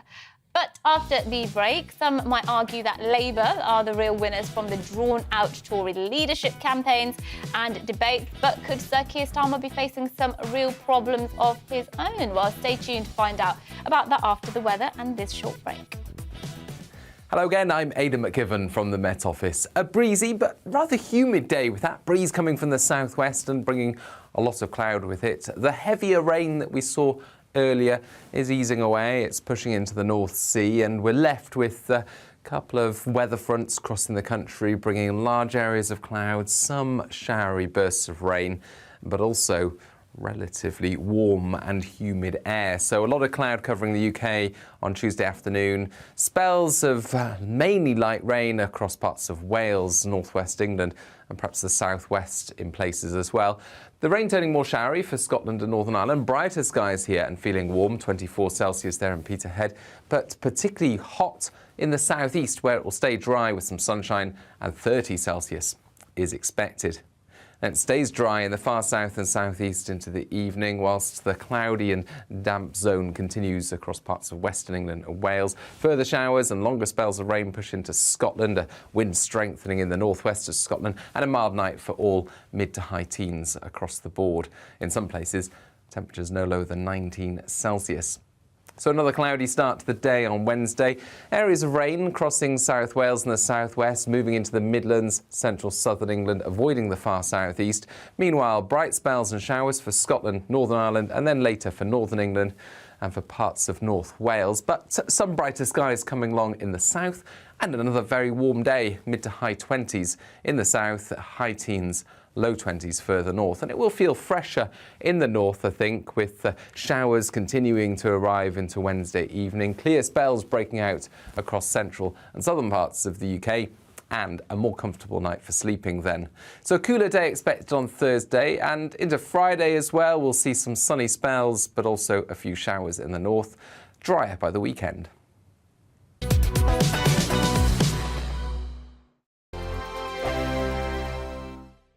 We are GB News. We're right across this great nation. On TV. On radio. On digital. Absolutely everywhere. We don't talk down to you. We embrace all voices with honest and civilised conversation. We are not part of the establishment. We're one of you. And we're only getting started. Join us on GB News, the People's Channel. Britain's news channel.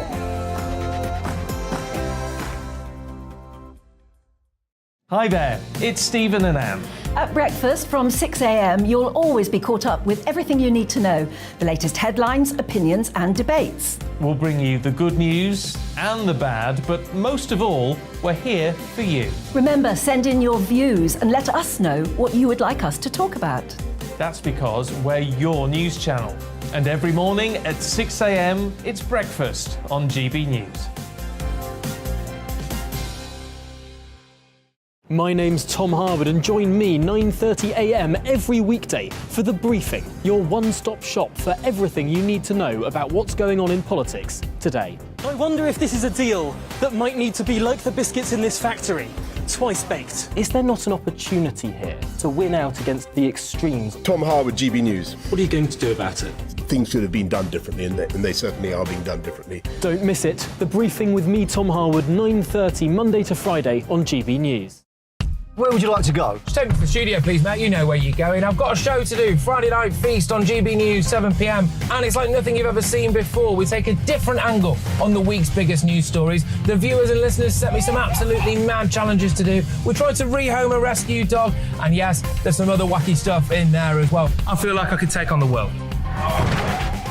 Well, that's that. Friday Night Feast with me, Patrick Christie's, every Friday, 7 till 9 p.m. on GB News. Be there. Join me, Darren Grimes, for Real Britain every Saturday and Sunday from 2 p.m. A news hour that comes with a trigger warning. Scorching hot opinion with prominent guests saying the unsayable and a little bit of weekend fun thrown in. Unlike other broadcasters, I won't be forgetting what the B in our name stands for. So howie in for Real Britain Saturday and Sunday from 2 p.m.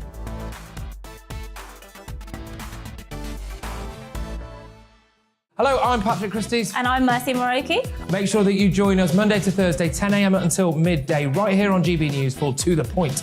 We're not afraid to talk about the topics that matter to you or the big topics that always matter. We cover absolutely everything, from the breaking political stories of the day to law and order, what's going on in the channel. We're not afraid to hold people to account. We always make sure we include your views on our show. Indeed, if you're thinking it, you can guarantee that we're saying it. So make sure you join the conversation with us, 10 a.m. until midday, Monday to Thursday, for To The Point on GB News.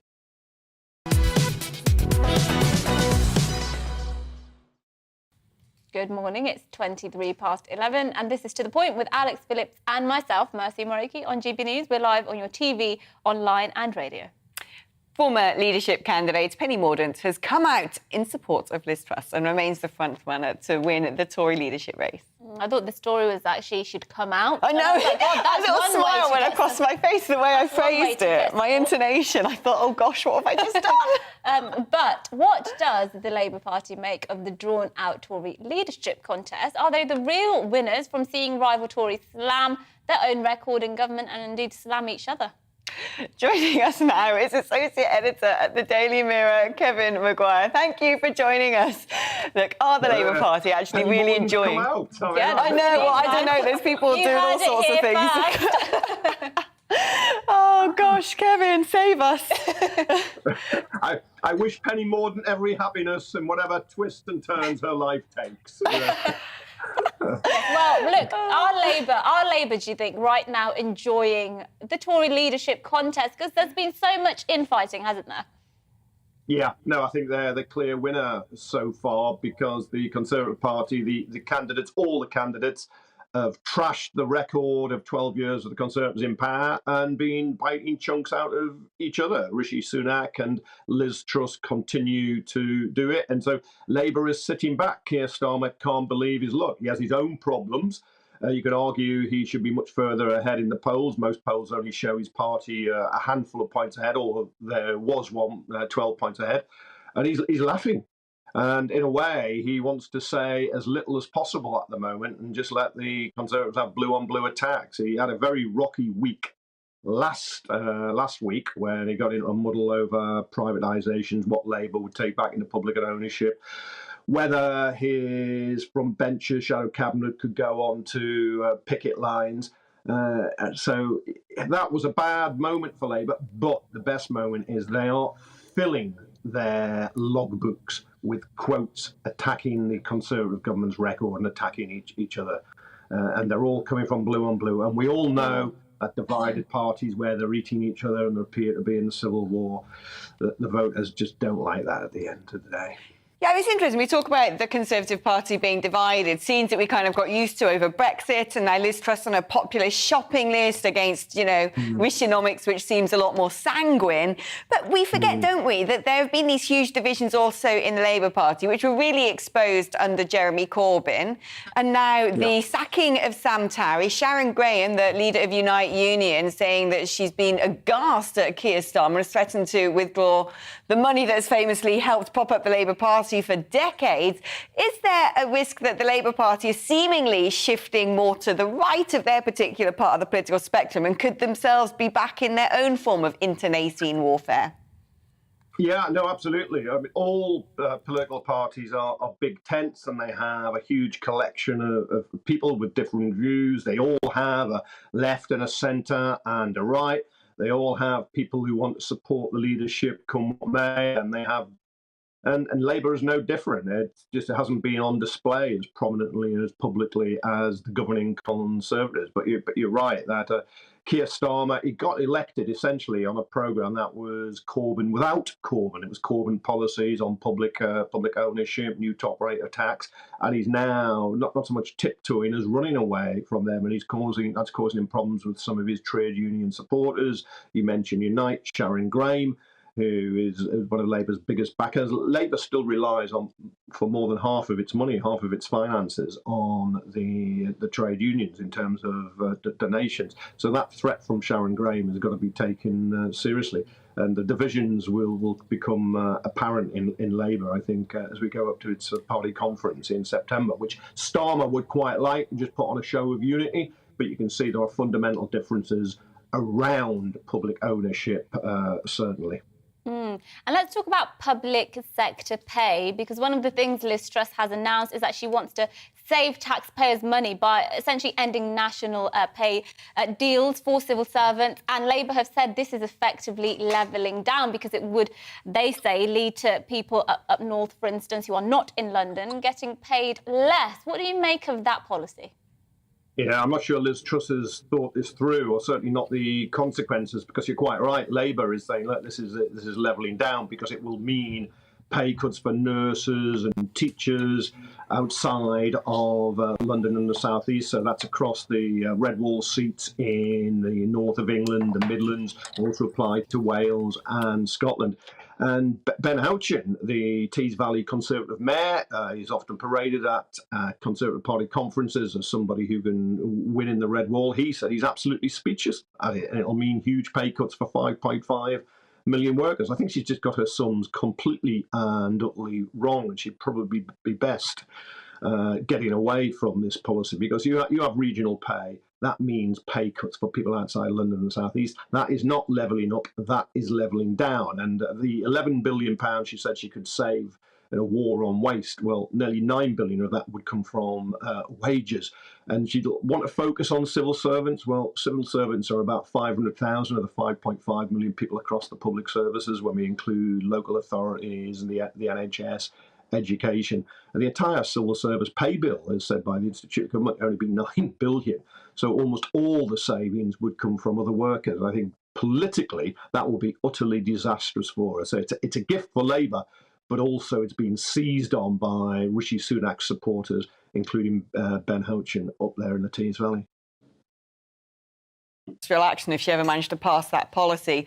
But you know what you said is really interesting. We were talking to Henry Hill, the deputy editor of Conservative Home, earlier, and we're talking about Liz Truss's shopping list of promises, and you know, with a very sort of populist bent, all the things she says she's going to do, all the taxes she's going to cut, you know, extending the Rwanda plan, so on and so forth. And Henry said, you know, no one quite understands how she's going to afford all of this. The only person who backs her is Patrick Minford, and even he says, gosh, you know, this could really stoke up inflation. Do you think she's going to be able to continue, you know, pushing out all of these pledges, or is someone at some point going to actually start listening to what Rishi Sunak is saying and say, well, you know, that's more plausible? I think she's issuing a load of promises to aim for the 0.2% who have votes in this contest, those 160,000 or so Conservative Party members, and the other 99.8% of us who are excluded from this will just be left on the sidelines. But she's going to be she just won't be able to do it all. There's unquestionably. I remember when the Conservative Party used to always say, right, we can't increase the national debt. Now she's saying we've got to increase the national debt because we're going into a downturn. You need to put more money into people's pockets. I get that. But she's got 30 billion of tax cuts promised. Most of those, by the way, go to corporations by halting the increase in corporation tax. Then she said she'd back Northern Rail. Well, that's another 24 billion. So you go on and on and on. You add them all up. I think she's just going to say and do anything to win this contest, and then she'll face the consequences later on. But she's going to have a problem both within her own party. Well, people say you're breaking pledges, but more importantly, when you get to a public election, you're going to have all these ideas and proposals you put out you're not fulfilling, and you've got all those attacks internally, which we discussed earlier, those blue and blue attacks. I think this is the biggest period of risk for the Conservative Party. Won four elections, only won well in 2019, but nevertheless won 4 elections, been in power for 12 years. But it all does have that feeling of falling apart. The cost of living crisis isn't entirely the fault of the Conservative government. You could say it's not mainly the fault when Putin invaded Ukraine, sending world oil and food prices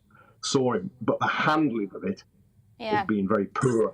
And it's happened on the Conservative Party's watch, which is why they will get most of the blame. Yeah, I think they might want to push that general election to the very last minute now that they don't have that fixed-term Parliament Act. It might work in their favour. Kevin Maguire, thank you for joining us, Associate Editor at the Daily Mirror there. Now, coming up, we're going to be discussing cider, because does cider deserve special recognition? Some producers are urging the government to differentiate their product from the more cheap, mass-produced supermarket cider and give cider special status, like champagne, for example, has. We'll be discussing all of that after the break. I love the fact it said, how do you feel about proper cider? I feel very strongly about this. Very, very strongly. After the news.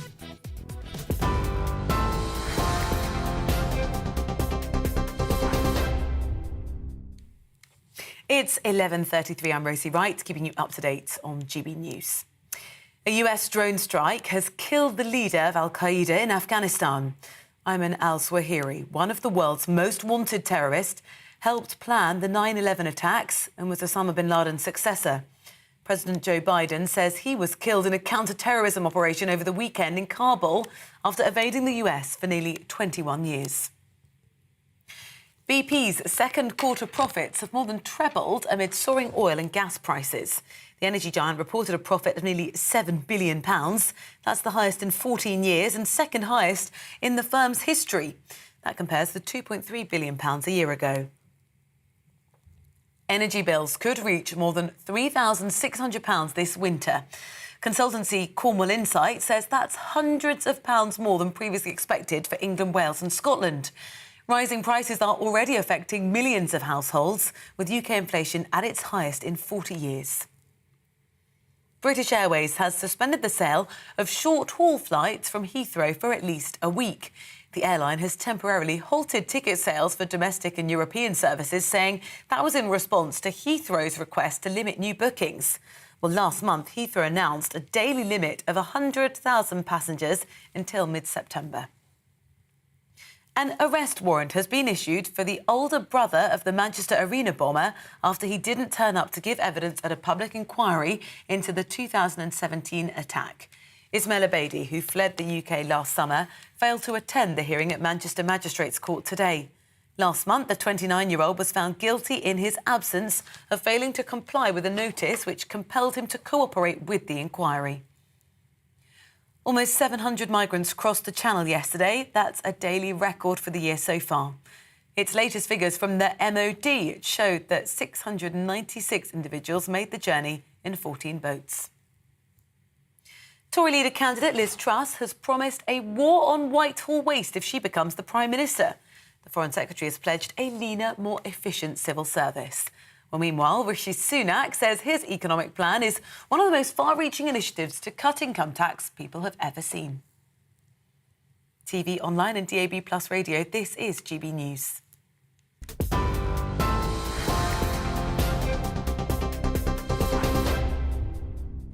Direct Bullion sponsors the Finance Report on GB News for gold and silver investment.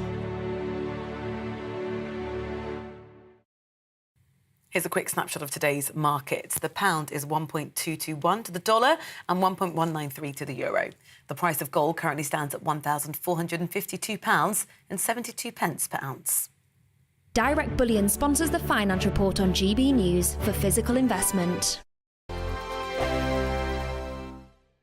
We are GB News. We're right across this great nation. On TV. On radio. On digital. Absolutely everywhere. We don't talk down to you. We embrace all voices with honest and civilised conversation. We are not part of the establishment. We're one of you. And we're only getting started. Join us on GB News, The People's Channel. Britain's news channel.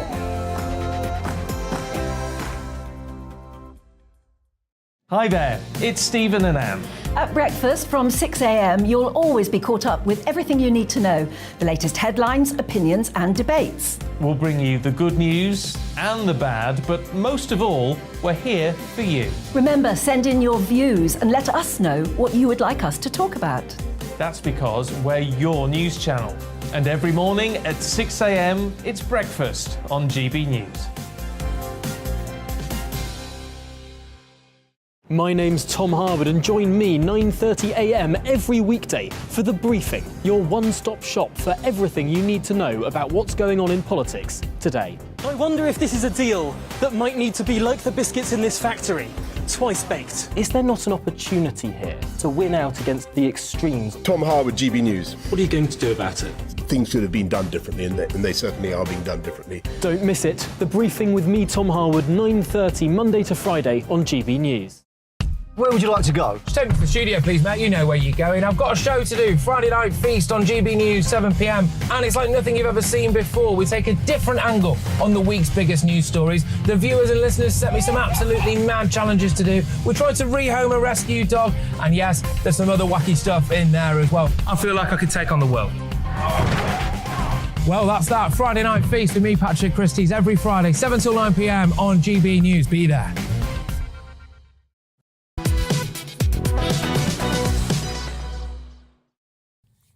Good morning, it's 38 past 11 and this is To The Point with Alex Phillips and myself, Mercy Moroki. On GB News, we're live on your TV, online and radio this morning. Now a nice cold pint of cider is the taste of a West Country summer.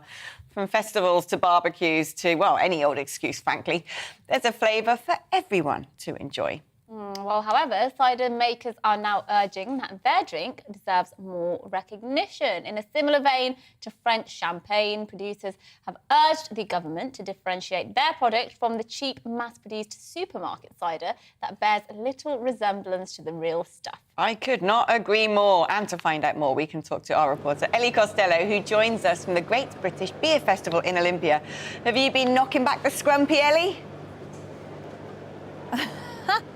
I've been trying one or two, Alex, let's just say that much. And I bet you want to trade positions as well, because I've heard that you do like your cider. We're going to be trying some of that a little bit later. You're going to see one of those clips. But welcome to the Great British Beer Festival here at London's Olympia. It's an incredible venue. It's been here for 136 years, and you can see the hustle and bustle going on behind me. All of these beers and ciders are being set up. Everybody's being made to wear a high-vis jacket. Even I've been forced into it as well. But all of these tables are going to be packed full of people a little bit later on. They're expecting up to 40,000 people here in the next 5 days. People who love good quality, great British beer and cider. Now, there has been some concern about people just walking around and stumbling around and getting blind drunk. Do not fear, because there's lots of lovely food available here. Look, there's traditional pork pies behind us, some pork scratchings, some lovely cheeses here, which I'm going to definitely check out in a few minutes,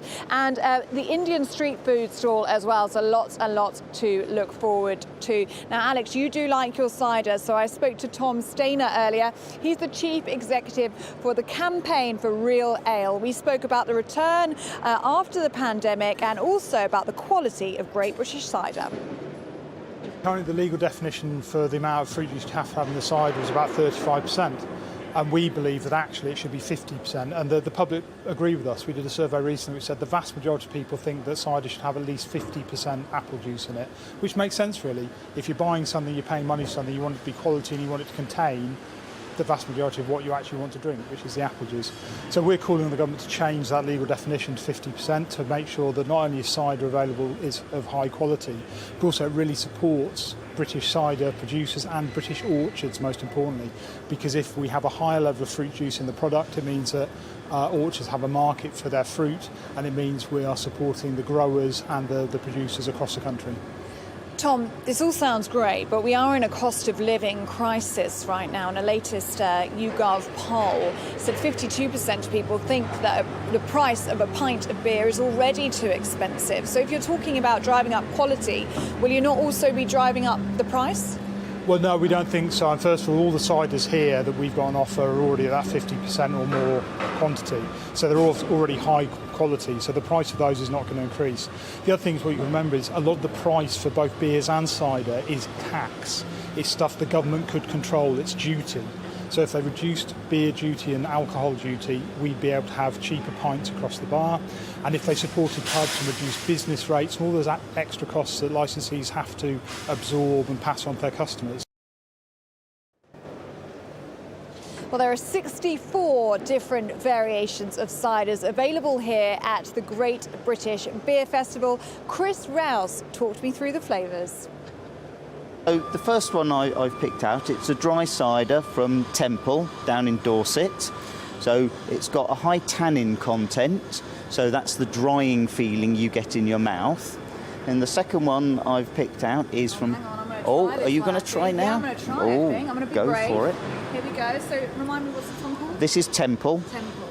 Cheers. So it's dry and it's tannic. OK, it's certainly dry. I'll give you that one. OK, we'll move along the line. The second one is from Hex down in Somerset. This is a medium. It's made with a single type of apple called Browns. So Browns apples. Cider apple. So you won't find Browns in a supermarket. So, it's only used to make cider. OK, so it's a medium. It's made for cider. Hopefully it's good. Yep, smoother. Smoother, nice. More medium. Yep, And I like that one. The final one, is from Biddington in Kent. It's made with cooking and eating apples, so the type of apples you would be able to buy in the supermarket. As a result, it's often paler than the others. The previous two are cider apples, so they're darker.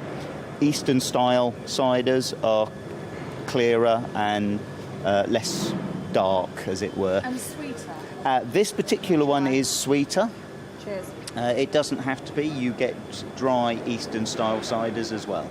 Chris, I like this one. This is the one for me. You said this one was closest to wine. This is a wine-like, so it is quite close to a dessert wine, this. I get all of the tough gigs here, but if you do like great British beer, if you like quality drink, this is definitely the place to come. It's going to be a really busy afternoon. It's actually the traders' afternoon, and it's going to be people that own breweries and own pubs. They're going to be here buying some nice, unique stock before it opens to the public a little bit later on. But for now, cheers to you both. On my behalf, or on both of our behalf, really. Definitely on my behalf, yeah. I'm so jealous. I was actually looking while Ellie was talking there about the gentleman there mentioned if the government took tax away on cider, it would actually be cheaper. I was looking at how much alcohol the tax receipts from alcohol brings in. In 2022 to 2023, that's the tax year, it's estimated that alcohol duties will raise £12.7 billion, which is 1.3% of all receipts, and that's equivalent to around £450 per household. So that's how much tax alcohol brings in. Cider, in particular, it's roughly 40 pence per litre when it's between sort of 1.2 and 5.5% in strength. Does that seem reasonable to you? I'm trying to figure out if that is reasonable or not. Do you know what? One thing that I'm in two minds about this, because I was brought up with cider. All my best anecdotes involve cider, and I got some really good ones. but no, I mean, it's almost like an undiscovered joy. There's been the gin craze, there's been the IPA craze, but one thing that there hasn't been a craze of, which is a really, really British thing, we actually produce the most cider in the whole of Europe, is cider. And most people go to the pub and get that tat in a bottle with, fruit flavours in, or the ridiculous stuff on draft with all the bubbles. That ain't cider. That's not the stuff. And I think if people actually knew about it, it would become the biggest, latest hipster craze. It would just massively take off. It's delicious. Well, maybe they need to hire you as their marketing person. I've got my little green van plan. I've got this sort of like pipe dream that I'm going to get a green van. Somebody might nick your idea. Oh yeah, do you know what? I'm not going to tell you my green van plan. No, let's go share it now. Good point. No more green van plan. Let's go to some of your views. Let's see. David says, we spoke earlier about we've been talking about global relations and diplomacy this morning, of course, after that news. That I forget his name, Al-Zawahiri, has been had a drone strike on him, basically, according to President Biden, and has now been killed. David says, surely it would make more sense to be on friendly terms with countries like China, then we wouldn't have to worry about any threats. They don't need to attack us in any way, as we're apparently doing a good job of ruining our own economy. I'm not sure I agree with that, because you have to be tough in the face of states and enemies like China, and especially in the face of enemies like Al-Qaeda. Yeah, it's interesting, actually, because I think the West is finally waking up to the threats from China. And when I used to live in Africa 20 years ago now, actually, I started talking about this a lot, because what I saw living in Ghana, which we were speaking about earlier, is China coming in, taking over a lot of the mineral assets, a lot of the gold mining, but also flooding the African economy with copycat products and even undermining the local African domestic traders. I've seen the same thing happen across Eastern Africa. I'm of course, from Kenya, and there used to be a time before sort of China had an economic dominance in the region, where if you were going out to get goods that you would sort of tourist goods, you would go out and you would go to perhaps a street vendor, and it would actually be authentic goods made by the local people, whether we're talking about garments or bangles or whatever it was. But now, when people go to Kenya and they come back, I always see them sort of coming back with goods that have been manufactured by China, but are actually being sold off and passed off as sort of authentic local goods.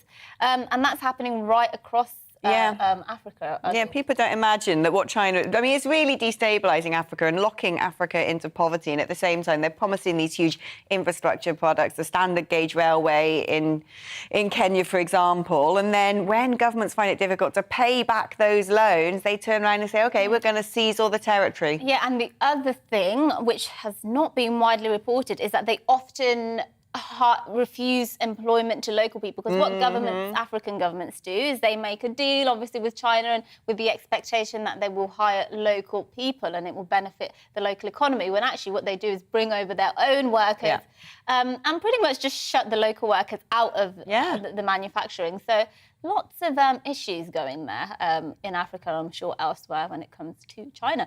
But let's finish off our programme with some of the lightest stories. That's what we like to do at the end of To The Point. Now, global artist Beyonce has vowed to remove an ableist slur from her new album, Renaissance. Yes, well, we can't say on air what phrase she used, but fans believe there can be no excuse for ignorance when it comes to using the word. It's the S word, I suppose, that it has been called. The term's often used in a manner to describe those with disabilities. Yeah, just a few weeks ago, the artist Lizzo received huge backlash for using the same term, but publicly apologised after re-recording her track. What do you think of this? It's one of those words that is it's for decades, it's been in such common usage, especially sort of in playgrounds and stuff. You know, it's like a sort of juvenile, all the time. But you can understand entirely why it's been used as a slur and why people with medical conditions of a particular variety might find it extremely upsetting. But it's difficult, isn't it? I mean, I think in context, though, I haven't seen the lyrics of this song and what context Beyonce has used this word. I'll tell you them after the show. Okay. I don't think we can say it on air. OK, well, that says a lot. But I think sometimes a word in and of itself, if it has a double meaning, obviously this word in colloquial America means something else. It means freaking out, apparently. Yeah, and so I think there is a danger of being too censorious and being a bit too offensive, and then what you end up doing is sort of chipping away at free speech and chipping away at people, the ability of people to say anything. I mean, frankly, when you listen to a lot of, hip-hop and R&B music, it's not exactly written to not cause offence, isn't it? Yeah, exactly. Of morality. Yeah. I don't know. But then again, I don't have a disability, so maybe I would feel different if I had disability, if I had cerebral palsy, for example. Maybe I'd feel different. I don't know. Yeah, it's a difficult one. But where do you draw the line? I guess that's the... Yeah. Now, this other story is very funny to me. Former England footballer and BBC pundit Gary Lineker has been forced to delete a tweet. Hasn't been forced to delete a tweet. He chickened out, I'd say. It was about the Lionesses winning the Euro 2022 final. Yeah, Chloe Kelly's late goal sealed the win, and amidst all the celebrations, Lineker tweeted that Kelly is England's hero, bra none, referencing when she took her shirt off in celebration. Clear. I mean, the biggest crime there is just it's telling a very terrible joke, because it's like, she's England, it's bar one, for people who don't get it. It's kind of a play on bar one. Why do people find that offensive? I don't get why that is offensive. Oh, because he thinks it's cheapening and sort of sexualising the fact... Naming an item of clothing, bra. The thing is, I think... The only thing I think about this is that it's a terrible joke. I could not care less. I quite liked it. It was so cheesy, I'm quite on board with it. It's kind of like, I do get a little bit of a schadenfreude watching the takedown of Gary Lineker, though. I know. It's nice to sort of observe. I know, look, he can cry into his millions and millions of pounds. Cry into his crisp packets. Of public money. if he's that bad about it. I was going for the crisps, you were going for the BBC. Yes, well, let's remind you something before we go in about 5 minutes. Tomorrow is Wednesday, which means we hand over the show to you. So it's your show, full of your ideas. It's just full of everything you want to talk about. So what you need to do is you need to email in and tell us what you think the most important stories are and the subjects that you want to see us covering. The email is tothepoint@gbnews.uk. Email us stories, and we'll basically make the whole show all about you. For example, do you think we're not discussing it, the mainstream media perhaps is not discussing anything enough? Get in touch, let us know. I've never been on your whole Takeover Wednesday. What do you call it? What's the name of it? I don't think there's a fancy viewer special. Oh, you need to come up with a better name than that. I don't think we've officially... Maybe you can tell us what we should be calling it. I'm quite interested, because I don't know how this works, So people email in saying we think these topics should be covered. Yeah. Do you get mad suggestions, and do you do them? We get quite niche. Niche stuff. We get niche suggestions. I think we sit down with our producers and we look through the stories, and if it's something we think, oh, that's really interesting, actually, no big news stations are covering it, it'd be interesting to have a discussion about that. And then that's what we do. And you can also tell us what kinds of guests you think we should be getting on, and we'll try to deliver that for you as well. I think that's a really good idea. I like that. If only my senior producers let me have exactly what I wanted on my show. No comment. But you will be back with me tomorrow, won't you? So you can experience. Yeah, I am really looking forward to it. And do you know what? Overnight, I'm going to ruminate and think of a catchier title for the Wednesday takeover. Yes. Well, let's finish off the show with some of your views. So you've basically done them all, Merce. There's only one left, and I can't read it myself because it's praising me. That just seemed really arrogant. I'll do it. Go on, then. Let's listen to what Norman has to say. He's a sensible man. Norman's a fan. He says, Alex was spot on with her monologue today. Short-termism is prevalent, and strategic thinking definitely takes a back seat. He says, benevolent capitalism has turned to greed over the last decade or so, supported by governments who are only looking far ahead to win their next general election. And here we go. We haven't done Morris yet, so let's give Morris the last comment of the day. Well, not of the day, of this show. And he was talking about the Truss-Sunak battle to become the next Prime Minister. And he says those people now offering support to Truss know that with her as PM, they would get all the jobs. With Sunak, my guess is that he would give jobs to a different breed of people, those that can actually do something. And it would not be most of the old cabinet. Wouldn't it be those who are loyal to Mr. Sunak? Sort of uber capitalist, uber neoliberal types who are loyal to Sunak. That's my guess. Anyway, We'll see. It's all to be seen. Thank you for joining us today here at To The Point. We will be back tomorrow, of course, for that Wednesday Viewers special. But don't go away, because up next is The Briefing with Esther McVeigh. See you tomorrow. Bye-bye. Hello again, I'm Aidan McKibben from the Met Office. A breezy but rather humid day, with that breeze coming from the southwest and bringing a lot of cloud with it. The heavier rain that we saw earlier is easing away. It's pushing into the North Sea, and we're left with a couple of weather fronts crossing the country, bringing large areas of clouds, some showery bursts of rain, but also relatively warm and humid air. So a lot of cloud covering the UK on Tuesday afternoon. Spells of mainly light rain across parts of Wales, northwest England, and perhaps the southwest in places as well.